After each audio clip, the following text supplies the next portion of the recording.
Hi everyone, it's Hannah here from Blue Ferret Boarding, and as this is June and it is Pride Month, we thought it would be the perfect time to talk about all the rainbow of colours that you can get ferrets in.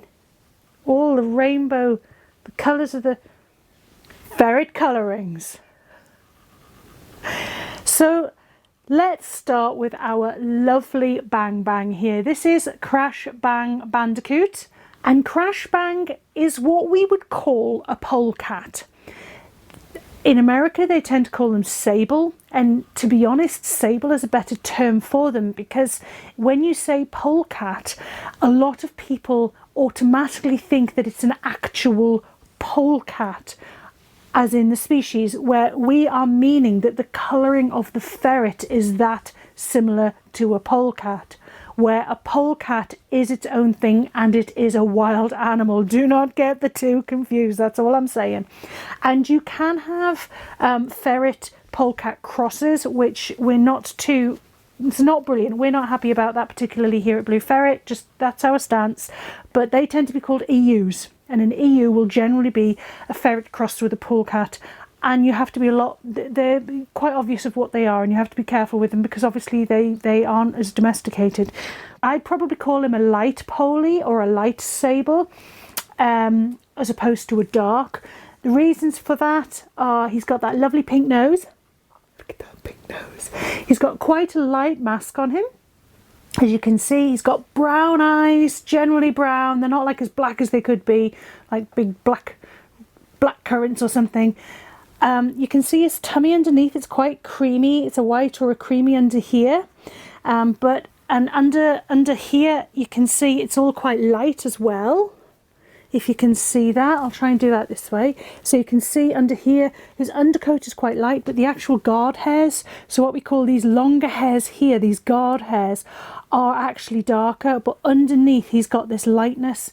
And both of his legs have this, both of his legs, whatever, all four of his legs have this darker look to them here. So he's almost been dipped into some paint and taken out again. So the tail, the legs have been dipped into the paint and then he's come out again.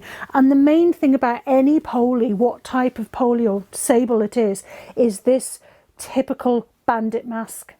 And this is the typical mask that you expect a ferret to have, and why many ferrets are called bandit, because of this little bandit mask that they have. Some are more prevalent than others, and Bangs' here isn't that prevalent.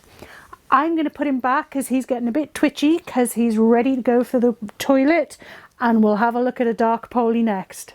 So this here is Zeno, who I think you met last month. Now the thing is, there's a lot of variation in the terminology that we use. So I would call Zeno a dark Poley, a dark sable, a dark polecat colouring. Again, not a polecat. The reason for me, the obvious ones are that he has that lovely dark nose, as you can see. Look at the camera, dude. Thank you. He's got that lovely dark nose. There is a tiny bit of white on it, if you can see that. But otherwise it's quite dark. You can see, compared to Bangs, he's got a much more defined mask. Lower down, it's much darker, and then he's got, in the mask, what makes the mask is this lighter bit here. So in actual fact it's negative mask, and that the mask bit you could think of as being the white, the creamy bit here. And then he's a lot darker than Bangs. His legs are similar darkness to Bangs, possibly a little bit darker, but you can see over the body again he's got this creamy underside here still, but it's not as light as Bang Bang's was. When I do that, it isn't as light. You can still see there's more darkness, and the guard hairs are darker. So that is one of the reasons. And his undercoat, for all there is a bit of creaminess, it's certainly not as creamy as Bang Bang's was. Again, it's a bit darker. What you can see with Zeno, even that he's not that old a ferret, he's starting to get a lot of white fur coming in as well, which is lightening his colouring. I don't know if you can see that, almost like old man white fur coming through. He's not that old. That's just how it happens, and it could be that it'll go again next season when they molt. And that's the other point as well. ferrets can actually change their colourings, and to an extent their markings almost, when they molt different seasons, and they'll suddenly the whole thing will change a little bit. And Bang Bang has certainly changed over the years, his colourings. So this is Zeno, and I would call him a dark Poley, dark sable. Okay, so this here is either Archer or Barry. I just grabbed one and I'm not entirely sure. I'll be able to tell you once he's woken up and from his behaviour. I wanted to talk very briefly about these guys because hopefully you can see that they're actually slightly browner. Can you tell that this isn't as dark here? And actually the face, there's more of a brown to it than just the greyness that you would have on Bang Bang.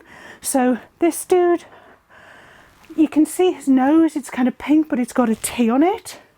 So the T on this one is generally part of the suggestion that actually we would call him a pale Poley still, even though he's this browner colour, he's still technically a pale Poley, partly because of that T shape on the nose, partly because of that lovely cream underbit here. And as you can see, if I do that, he has got quite dark guard hairs, but underneath it is still quite light. Can you see that there? It's still quite light.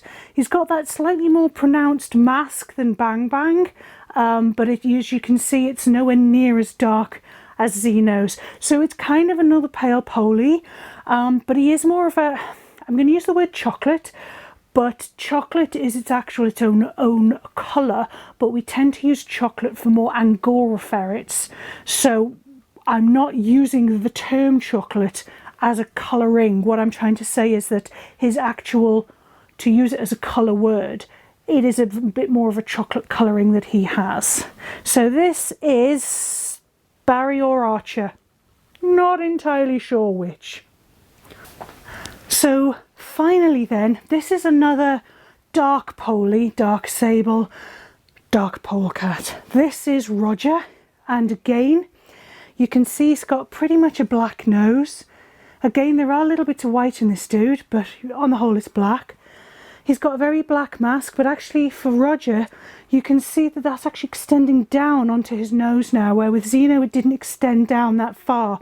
He's got quite a lot of dark there.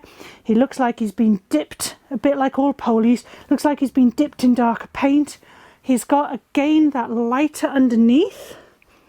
So this is why he's not actually like a black Poley or anything like that, because a black Poley, all of these underfurs would also be black. But he is just a dark Poley from the point of view of these guard hairs are a lot darker. He's got the dark nose, he's got this darkness here.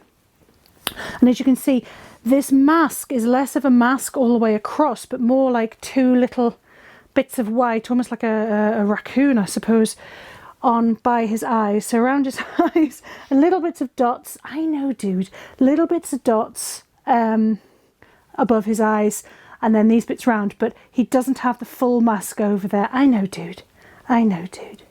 And again, a lot of them you can see, I mean, this is the different part of it, but this is not colourings, this is more to do with patterns which can change. And we can talk about it another time, but that there, he's got a tiny bit of a bib, but not a full bib. As you can see, he's got that there. He's got white under there, and then he's got this little bit of white there, where some of them will have a big full bib. And that's to do with their patternings. But anyway, so this is Rog. Say bye-bye, Rog. Bye-bye, Rog.